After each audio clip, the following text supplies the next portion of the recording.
Welcome back, everyone, to the front line with Joe and Joe Pasillo and Joe Resinello. We are way in the breach on the Veritas Catholic Radio Network, 1350 on your AM dial, 103.9 on your FM dial, spreading the truth of the Catholic faith to the New York City metropolitan area. Now, for those of you who are just joining us, our first segment today, which you will be able to find after it airs on the app, the Veritas Catholic Radio Network mobile app, was with Teresa Tomeo. We're talking about Pope Benedict XVI. He obviously just passed away, and we're talking about his life. So now for this segment, we're pleased and honored to be bringing on to the show Father Gerald Murray. Everybody out there listening to us knows Father Gerald Murray. Having said that, for those of you who are living under a rock and don't know Father Murray, he was born in Brooklyn, New York, attended Regis High School, Dartmouth College. Father's appeared all over the place as a commentator on religious topics, obviously, in particular on various television and radio outlets, including EWTN Spanish, Fox News, Fox Business, MSNBC, New York One Radio Maria, Fox News Radio, and the Voice of America, and today, the front line with Joe and Joe. Welcome back, Father Murray, to the front line. Well, thank you, Joe, and I'm very happy to be with you guys. Even though we're talking about a sad loss, nonetheless, the loss of a great man, I'm glad we can discuss his life. Absolutely, absolutely. So, Joe, I'm going to hand it over to you. Father, I've been reading all the commentary, people saying things all over the place. Greatest theologian, 20th, 21st century. Do you think he is the most prolific scholar in our lifetime? Also, maybe address the greatest theologian of the 20th and 21st century. That's quite a statement to make. I've read that. I'm interested in your take. I think he would definitely be among the top 5 theologians in the 20th century going into the 21st. He certainly was a brilliant mind. He wrote many different books, and the content of what he wrote was profound. You know, he followed in the trail of St. Augustine. So there's a very Augustinian tone, which means there's a lot of reflection, a lot of seeking meaning and symbolic statements. In other words, to read the Bible and then to see how God communicates on the many levels, the truth of what's said, what's implied. You know, there were a lot of Germans and French authors in the 20th century, and I think Ratzinger, Pope Benedict is on the top of that list for those who produced writings that really instruct us so well. And then as Pope, he issued some exhortations and encyclicals, which were very profound. He was the general editor of the Catechism of the Catholic Church under John Paul II. He also prepared and edited many of the important documents of John Paul II. So I can say this. He is arguably one of the most influential theologians of the 20th century, and by virtue of that, of the entire history of the church. Father Gerald Murray joining us here at the front line with Joe and Joe. Father, we're Joe and I have decided we're not going to try to be troublemakers, okay, and all this, even though there's a lot of trouble out there. But I would ask you this. Why is it that when you're trying to impose, instill, use whatever word you want, orthodoxy in the church is supposed to be of one mind, which is the mind of Christ. That's not to say that we don't debate certain things in our prudential judgment. Of course, there are debates and talks and all that. And there are certain things that are not. Teachings of the church, the dogmas of the church, okay, they're not debatable. They're immutable, okay? No one in the church can change them. Why in your mind, because I saw this, okay, out there on social media, that somehow Pope Benedict is in need of forgiveness for his actions as Pope and as Cardinal Ratzinger, as head of the Congregation for the Doctrine of the Faith, for basically insisting on orthodoxy. And my gut, like I said, Father, we're not trying to cause trouble here, but in my gut, my reaction was, well, the nerve on you. Like, how is that possibly a sin for the Pope, or in this case, Cardinal Ratzinger, before he was Pope, to instill orthodoxy in the church? Where am I off, Father Murray? You're not off. It's not a sin. In fact, it's a duty of the Pope to uphold the deposit of the faith and then the doctrines, the dogmas that have been defined and believed right from the beginning. And then in the course of Christian history, many teachings are refined and then proclaimed with solemnity. So you have dogmatic definitions precisely to overcome erroneous teachings. And the sad part that we experience and that you referred to is that there's a whole movement now, which is largely centered in Northern Europe, and in particular Germany, the country where Pope Benedict came from, which is denying truths of the faith, usually in the realm of morality. Has to do with homosexuality, with divorce and remarriage, with the so-called transgender movement, the idea that someone can, by an act of his will, stop being a man and become a woman. These are all rejected by the church and, sadly to say, brought forth by bishops and even cardinals in Europe. Now, Pope Ratzinger fought against this vigorously, and he wasn't popular with a number of the German bishops, but for the right reasons. You know, if you're popular with people making mistakes, you're kind of a party to their mistake. And no, he did what he was supposed to do. Right now, Pope Francis is much more tolerant of this kind of thing going on. Pope Francis, in many ways, is adopting the seminar room theory of how you run the church, which is like in a college course, the professor says, well, you go read Karl Marx, and then you have to argue for and against him. Everybody in the room has to kind of like defend or criticize. I don't think that's the way you should run the church, because in the Catholic Church, the teaching is not man's opinion, which can be justified. Rather, it's divine revelation, which enlightens. And the rejection of it usually produces, or always produces, doctrinal chaos, but they can also lead people into sin. And that's where we have a lot of problem today. Thank you for that. Father Gerald Murray is joining us here at the front line with Joe Pasillo and Joe Resinello. We are way in the breach. We're discussing the passing of Pope Benedict XVI. Joe Resinello. Let's talk the relationship between John Paul II and Benedict, because they were different men. I mean, like, I always found like that Benedict was almost like the guy in the background. I think he was more comfortable with that. As far as like John Paul was very outgoing. Benedict was a quiet man. He was an academic. He tried to go home. John Paul wouldn't let him. He was just like, I don't want to do this anymore. But he was just like, and out of duty to the church, he stayed, because he was, he was devoted to the Pope, and devoted to the church. But talk about that, because I think they were different, but they were on the same page, but they were different men. I think that's like something that we have to explore a little bit. No, absolutely. They were different. Certainly one was Polish, John Paul II, came from Poland, and his country was victimized first by the Germans. The Nazi army came in and crushed Poland, and then the communists did that. Pope Benedict was German, but he was not a Nazi, by the way. People who like to make references to the fact that he was in the Hitler Youth movement in the German army. He did both of those things as a teenager because he was forced to. In fact, he resisted joining the Hitler Youth when he was younger, but then the Germans changed the law and made everybody join. But he was not, his father was an anti-Nazi. His father was a policeman. His career was kind of torpedoed as a result. He was anti-Nazi, and then, of course, East Germany was taken over by the communists, so he saw his own country victimized. Now, as regards, though, what they held in common, which was a great love for Jesus Christ, for the Catholic faith, for the church, and a desire to promote the mission of the church, which is to teach and sanctify the people of God. So teach the truth and help people to love God and love their neighbor, to come close to God through works of charity, sacramental practice, and prayer. What they both realized was that Second Vatican Council was being misinterpreted and utilized by some people to justify a revolution in the church. Sad to say, that's what the German synodal way is doing now. I mentioned that earlier. The German bishop saying the church has to get with it. John Paul II and Benedict were men of the age, meaning they were very familiar with the thinking going on in Europe after the Second World War, but they were not creatures of the age. They didn't simply go along and say, well, I guess since so many people like these new ideas, we got to agree with them. They critiqued them, they engaged in discussion, and then they produced the Catholic response.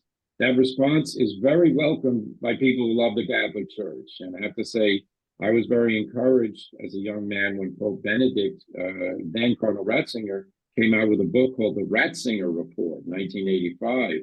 I had just been ordained a priest in 1984. And in that book, Ratzinger, who was already working in Rome, answered a lot of questions.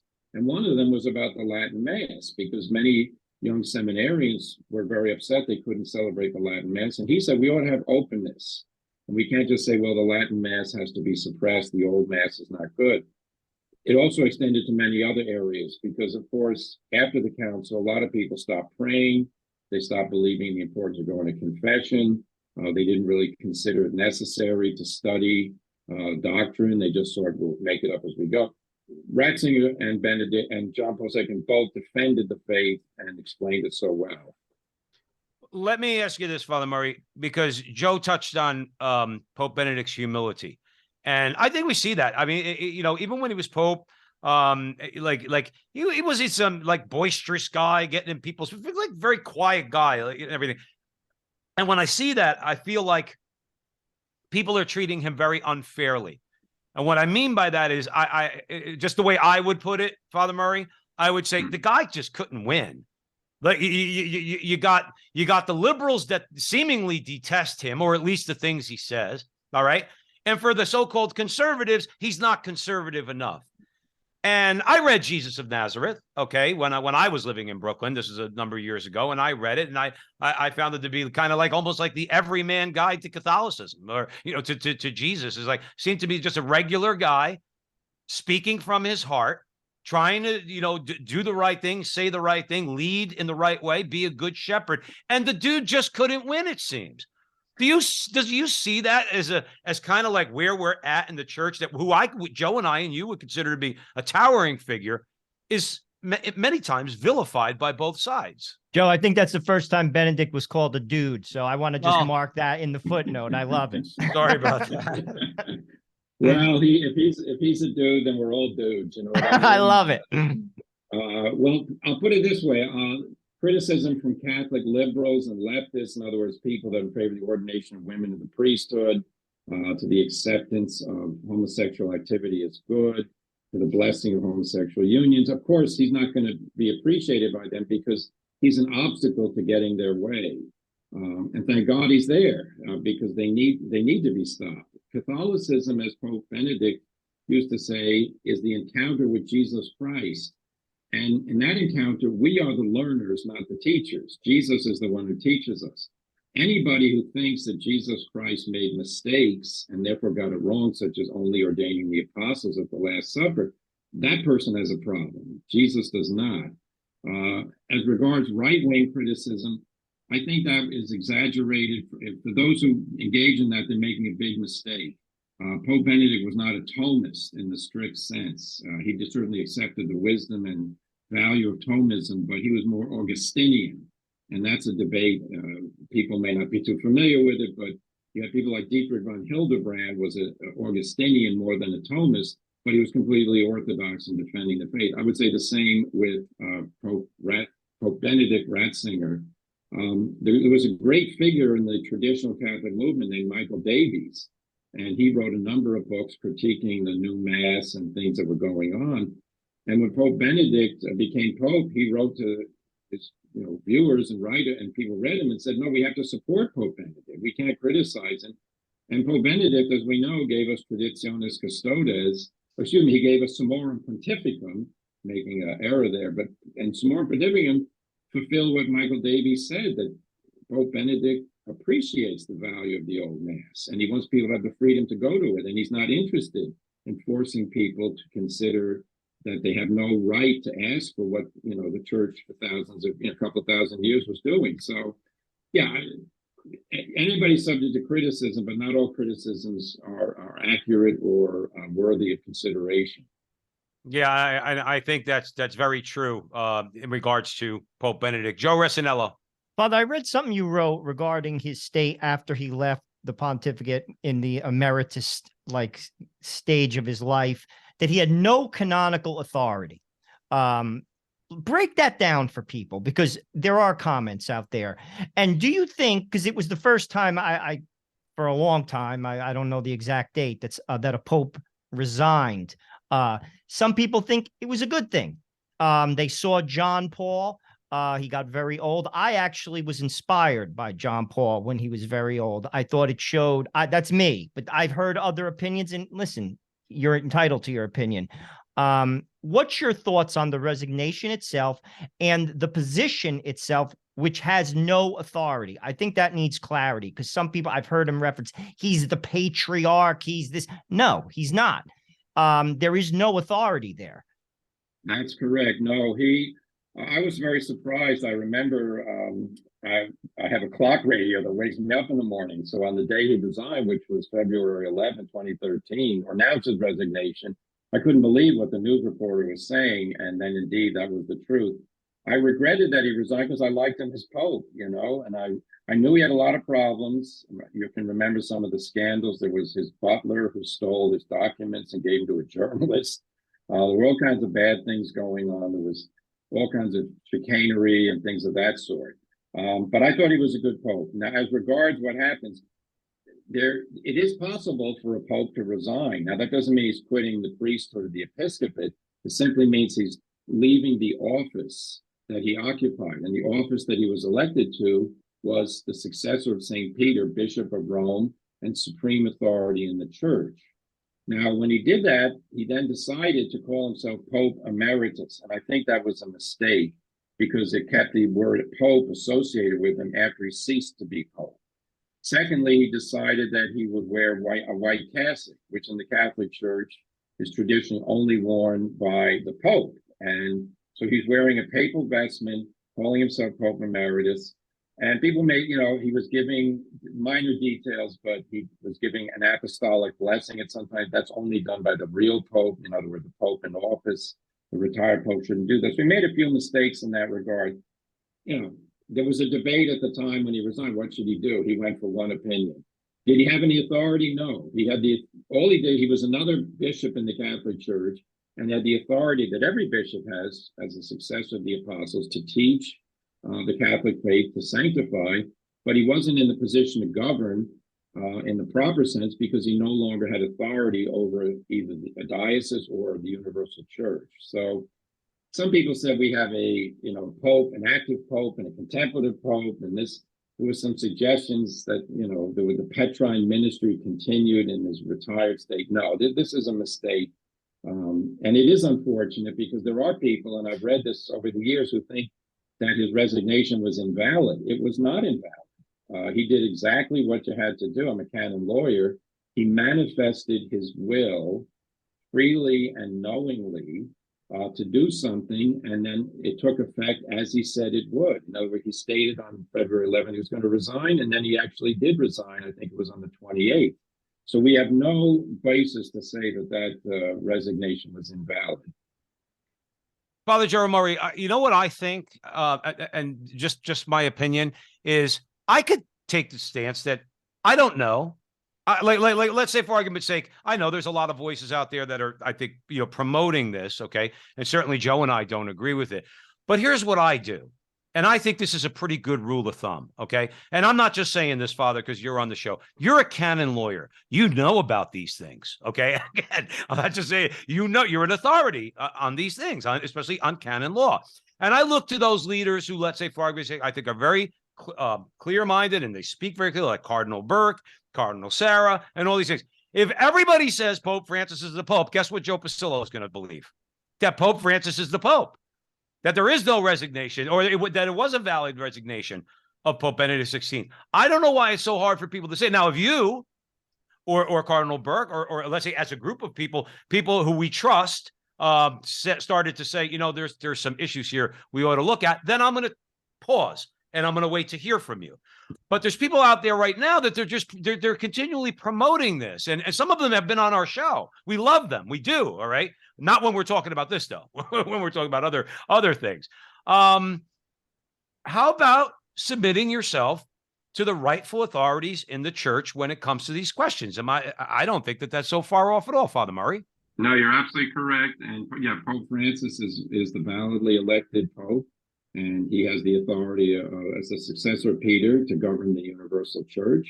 And so that's what Catholics believe, and that's what we submit to in loyalty to God, because God is the one who established the church, not us. Yeah, Father, thank you for that. Father Gerald Murray is joining us here at the front line with Joe and Joe on the Veritas Catholic Radio Network. And we're discussing Pope Benedict XVI. Joe Resinello.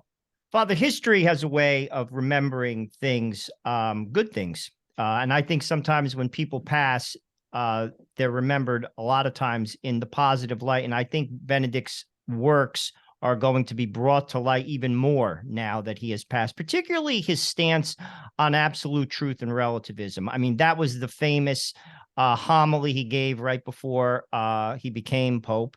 Talk about that, because I've heard like comparisons between him and Saint Athanasius of Alexandria, who basically confronted the Arian heresy, which a lot of people don't know. That went on for centuries, the Arian heresy. People think like times are bad now. I mean, that was like a long time that went on. Talk about that, because I think that is an incredible comparison. I mean, he's a historic figure from the 4th century, but in a way, he did the same thing. He basically held his ground. He said 2 + 2 is 4, and it's always going to be 4. And frankly, there's a lot of confusion right now. There's a lack of clarity. I always say to my wife, Father, Christ was always clear. He was always clear, and Catholics should be clear, and Benedict was clear. What are your thoughts on that comparison, and also that famous, dictatorship of relativism homily? Yes, no, a couple of things there, Joe. You're absolutely right. St. Athanasius was a great figure. He was exiled from the see a couple of times. He was the Bishop of Alexandria in Egypt on the Mediterranean. And he defended the divinity of Christ. He defended the truth of the faith. There was an expression, they said, Athanasius contra mundum, which means Athanasius against the world. He had to fight heretics in the church, including among bishops, but he did it effectively. Pope Benedict, similarly, it didn't matter what the headline writers put down or the opinion polls showed, or even, the congregation or bishops, gathered together to tell him how to run the church. He would say, no, I'm going to do what's right. We're going to defend the doctrine of the faith. And he was as I mentioned earlier, the Catechism of the Catholic Church was commissioned by John Paul II and produced under the guidance of Pope Benedict when he was Cardinal Ratzinger. That is an accurate restatement of the truths of the faith for our time. And some people are unhappy about it, and we get criticisms of it. Again, it goes back to the moral teachings. Father James Martin, S.J., is a proponent of changing the catechism. He says it's cruel as regards homosexual attraction. Cardinal Marx in Munich, Germany, said the catechism is not set in stone, therefore impugning that it needs to be changed. No, the dictatorship of relativism, as you said, was one of the themes that Benedict spoke against, because it undermines the notion of truth in all realms. The idea that something that is true today, an eternal truth, could change and tomorrow become untrue, this is anathema to a believer, because what it means is God's revelation is uncertain, and God's revelation may be mistaken. And if that's the case, then where do we go? Now, Jesus told the apostles, he who hears you hears me. And the Holy Spirit came down upon the apostles at Pentecost and gave them strength and inspiration to go out and preach the gospel. But it was the same gospel being preached by all the apostles, not different gospels, each one. So, yeah, fighting heresy in the life of the church is a never-ending struggle, precisely because people are attracted by error. People like to believe things that are contradictory to the truth because somehow they think it's going to help them. And it's not the case. Immorality cannot be justified. We had one bishop in Europe saying he was ashamed of the Catholic teaching that you cannot bless homosexual unions. And when the Holy See under Pope Francis reaffirmed that a little under 2 years ago, he said, I'm ashamed of what the Holy See has done. I'm ashamed that that bishop is still a bishop because he's denying something that is essential. He's telling people, you should enter into immoral relationships and you should be blessed by God for it. Well, that's important. Immoral relationships remain immoral and therefore sinful. And God doesn't bless what he himself has condemned. So, no, the dictatorship of relativism, big problem in our society, and he stood against it very firmly. The incredible amount of pressure that, let's just take our lifetimes. There's two instances where I think popes held the line in the face of overwhelming pressure. First was Humanae Vitae, okay? Because the Anglicans had already crumbled. The Protestants had already caved in on that. Everybody expected, including many Catholic bishops, that Pope Paul VI was going to. And aside from that, and where I'm going with this, Father Gerald Murray, is the document itself is not simply an anti-contraception document. It's prophetic. It's telling people this is what's going to happen. Destruction of the family, higher divorce rate, the whole 9 yards. With Pope Benedict XVI, and we only have a couple minutes left, I want to focus on the dictatorship part of what he said about the dictatorship of relativism. There's the relativism, which we could obviously fight against, and we stand with absolute truth, all right?